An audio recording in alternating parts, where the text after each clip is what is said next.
आज हम क्लास 10 के फर्स्ट फ्लाइट से a letter to God chapter explain करने वाले हैं, जिसका राइटर है J.L. फुड्स। तो ये जो स्टोरी है पूरी तरीके से विश्वास या फिर यकीन के ऊपर आधारित है।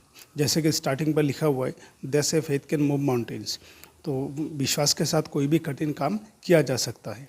But what should we put our faith in, लेकिन किसके ऊपर हमें अपना यकीन है, जो विश्वास है वो रखना चाहिए। This is the question this story delicately poses. और यही वो क्वेश्चन है जो इस स्टोरी में आपको दिखाई देगा या फिर आपको जानने को मिलेगा। तो Lencho is a farmer. Lencho एक फार्मर था who writes a letter to God, जिसने लेटर गॉड को एक लेटर लिखा था। When his crops were ruined, जब उनका जो क्रॉप्स था, जो फसल था, वो बर्बाद हो गया था। Asking for a 100 pesos, 100 pesos मांग कर उन्होंने वो चिट्ठी लिखी थी। तो पेसोस क्या है? पेसोस यहाँ पर लैटिन अमेरिकन करेंसी होता है। जैसे कि हमें रुपी हो गया या फिर डॉलर, दिनार, पाउंड हो गया, उसी तरीके से एक करेंसी है जिसका नाम है पेसोस। तो क्वेश्चन जो है वो, डाज लेंचोस लेटर रीच गॉड, क्या लेंचो का जो लेटर था वो गॉड तक पहुंचा था? या फिर does God send him the money, क्या गॉड ने लेंचो को उन्हें वो मनी भेजा था? तो यही क्वेश्चन का आंसर आपको पूरे चैप्टर्स पढ़ने के बाद या फिर समझने का बाद आपको पता चलेगा। तो चैप्टर को अच्छे से शुरू करने से पहले मैं आपको बता दूं कि मैं आपको लाइन बाय लाइन अच्छे से समझाऊंगा, ताकि जब आप खुद से चैप्टर को, किसी चैप्टर को पढ़ने जाए तो आपके लिए आसानी हो, मतलब समझ सके। तो इन शॉर्ट हम ये कह सकते हैं कि अगर हम बुक्स को अच्छे से पढ़े, समझ कर पढ़े, तो हम इंग्लिश जान सकते हैं, थोड़े बहुत इंग्लिश जान सकते हैं और समझ भी सकते हैं। एक चीज़ ध्यान में रखिएगा, जब आप कोई सेंटेंस इंग्लिश में समझने की कोशिश कर रहे हैं, तो इस सेंटेंस में जो काम होता है, मतलब जो वर्ब होता है, उसको आपको आखिर में ही कहना है। इससे पहले बाकी का मिला लेना और बाप की मीनिंग को आपको आखिर में ही कहना है। जैसे the house the only one in the entire valley set on the crest of a low hill. तो एंटायर का मतलब होता है समूचा, मतलब पूरी, और वैली का मतलब घाटी, जैसे कि आप स्क्रीन पर देख सकते हो। क्रेस्ट मतलब टॉप या फिर चोटी, और लो हिल मतलब नीची पहाड़ी। So the house the only one in the entire valley, तो पूरी समूचा घाटी में एकमात्र घर जो ऑफ ए लो हिल मतलब नीची पहाड़ी की चोटी पर स्थित है। सेट मतलब यहाँ पर स्थित होना, जिसके लिए हम सिचुएट या फिर लोकेट का भी इस्तेमाल कर सकते हैं। तो from this side one could see the river and the field of ripe corn dotted with the flowers. तो यहाँ पर हाइट का मतलब है ऊंचाई, राइप का मतलब पका हुआ, और कॉर्न का मतलब मकई, और डॉटेड मतलब डॉट के आकार में। तो फ्रॉम दिस साइड, इस ऊंचाई से, रिवर, इस ऊंचाई से नदी और फूलों से, विद द फ्लावर्स, फूलों से लदे हुए पके मक्के के खेत को देख सकते थे, जो डॉट के आकार में है। That always promised a good harvest, जो हमेशा एक अच्छी फसल, हार्वेस्ट मतलब फसल, तो अच्छी फसल की प्रॉमिस करता था। The only thing that needed was a downpour और एटलीस्ट शावर। सो यहाँ पर अर्थ का मीनिंग है मिट्टी, डाउनपोर का मीनिंग है हैवी रेन मतलब ज़ोरदार मूसलाधार बारिश, और शावर मतलब रिमझिम बारिश मतलब थोड़ी थोड़ी बारिश। तो the only thing that needed, एकमात्र चीज़ जो मिट्टी की ज़रूरत थी, वाज ए डाउनपोर, वो था ए डाउनपोर, मूसलाधार बारिश, और या एटलीस्ट कम से कम शावर मतलब थोड़ी थोड़ी बारिश, रिमझिम बारिश। Through out the morning Lencho who knew his fields intimately, यहाँ पर इंटीमेटली का मीनिंग है क्लोजली मतलब करीब से। तो थ्रू आउट द मॉर्निंग, पूरी सुबह Lencho who knew his fields intimately, Lencho जो अपनी फील्ड्स को करीब से जानता था, हैड डन नथिंग एल्स, उसने कुछ और नहीं किया था, बट लेकिन सीधा sky toward the north east, लेकिन नॉर्थ ईस्ट की तरफ, स्काई की ओर, नॉर्थ ईस्ट की तरफ, आसमान की ओर देखा था। तो लेंचो पूरी सुबह कुछ नहीं किया था, सिर्फ एक ही काम था उसका कि आसमान की तरफ देख रहा है, नॉर्थ ईस्ट की तरफ, क्योंकि उसकी जो फील्ड्स है, कॉर्नफील्ड है, उसको पानी चाहिए। तो पानी के लिए वो सिर्फ नॉर्थ ईस्ट की तरफ ही देख रहा था। Now we are really going to get some water.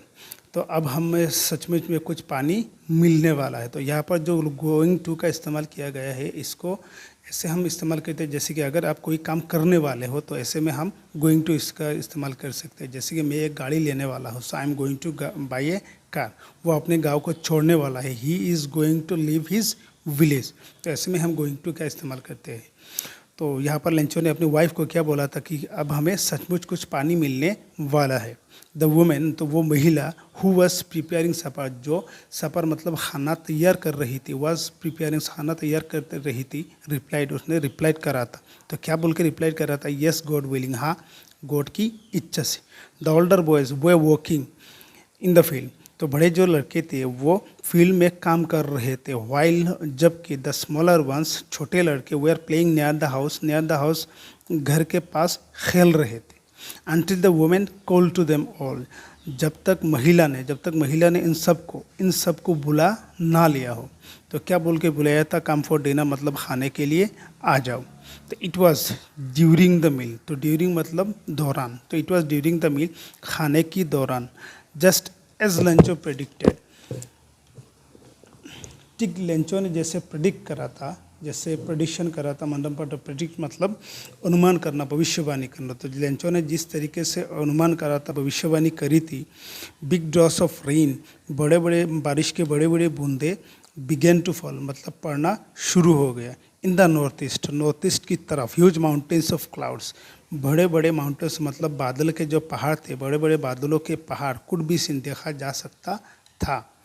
Approaching मतलब आते हुए, तो कुड बी सीन अप्रोचिंग आते हुए देखा जा सकता था। द एयर वॉज फ्रेश, जो एयर था, जो हवा थी वो फ्रेश था, एंड स्वीट और स्वीट था।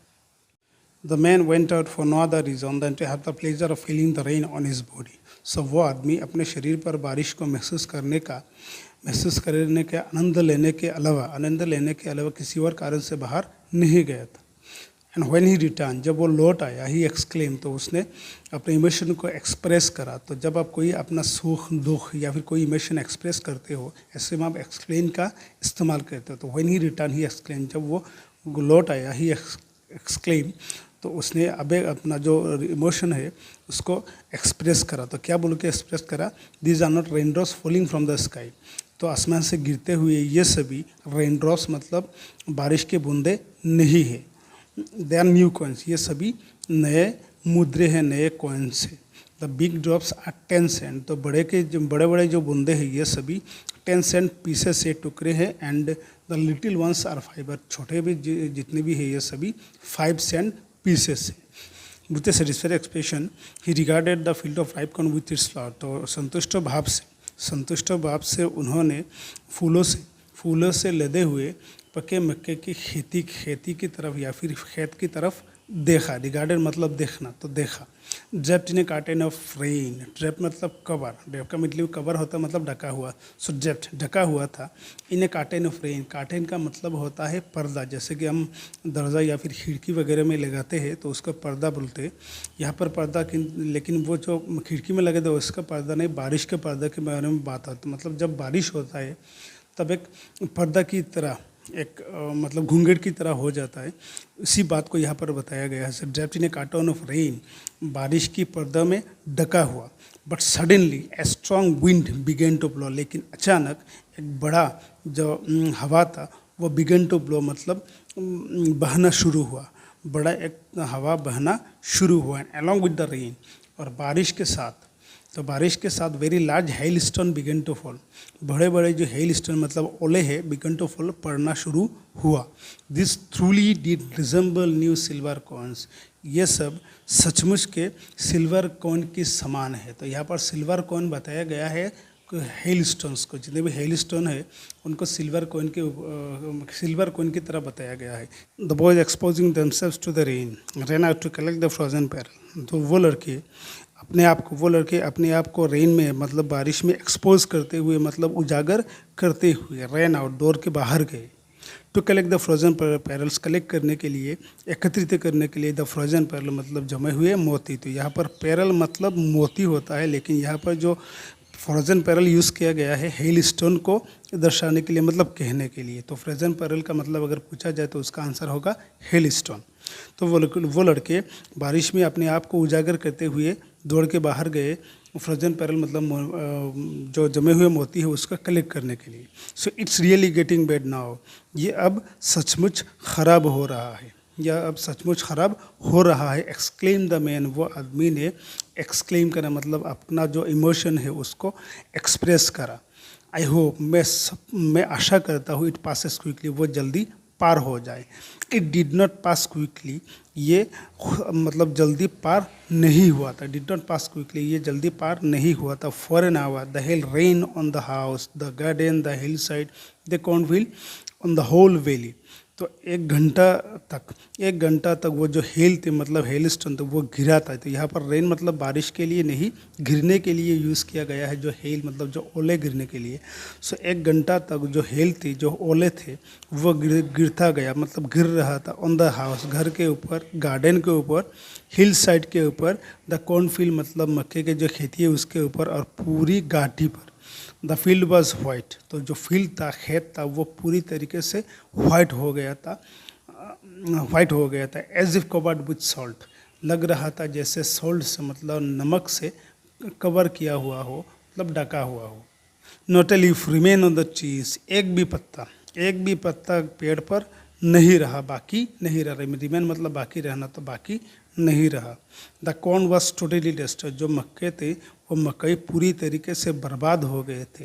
The flowers are gone from the plants, जो फ्लावर्स थे, जो फूल थे, सभी फूल प्लांट्स थे, मतलब पौधे से गिर गए थे। वेयर गॉन मतलब यहाँ पर जाने के लिए नहीं, गिरने के लिए यूज़ किया गया, तो वेयर गॉन गिर गया था। Lencho soul was filled with sadness, तो लेंचो की जो सोल था, जो आत्मा था, वो सैडनेस से मतलब दुख से भर गया था। वॉज फील्ड विथ सैडनेस, दुख से भर गया था। When the storm had passed, जब जो तूफान था वो पास्ट हो गया था, मतलब पार हो गया था। He stood in the middle of the field, तो वो in the middle of the field, field के बीचों बीच खड़ा हुआ। And said to his sons, और अपने लड़कों को कहा, तो क्या कहा? A plague of locust would have left more than this। तो यहाँ पर जो प्लाग है, प्लाग मतलब एक ग्रुप को बताया गया है, और लोकस्ट मतलब एक तरीके का इंसेक्ट होता है, कीड़ा होता है, जो ग्रुप में ज़्यादातर फ्लाई करते हैं। तो ए प्लाग ऑफ लोकस्ट मतलब जो एक कीड़े का जो ग्रुप है, वुड हैव लेफ्ट, वो लेफ्ट कर जाता, मतलब छोड़ जाता, मोर देन दिस, इससे ज़्यादा। तो a plague of locust would have left more than this, plague of locust इससे ज़्यादा छोड़ जाता। The hail has left nothing, लेकिन हेल ने ओले ने कुछ नहीं छोड़ा। हैज़ लेफ्ट नथिंग, कुछ नहीं छोड़ा। This year we will have no corn, इस साल हमारे पास कोई भी कॉर्न, कोई भी मकई नहीं होगा। That night was a sorrowful one, और वो रात बहुत ही दुख से भरा हुआ रात था। आवर वर्क फॉर नथिंग, हमारा काम फॉर नथिंग, बेकार हो गया। देयर इज़ नो वन, कोई भी नहीं है, हु कैन हेल्प अस, जो हमें हेल्प कर सके। तो we will go hungry this year, इस साल हम भूखे रहेंगे।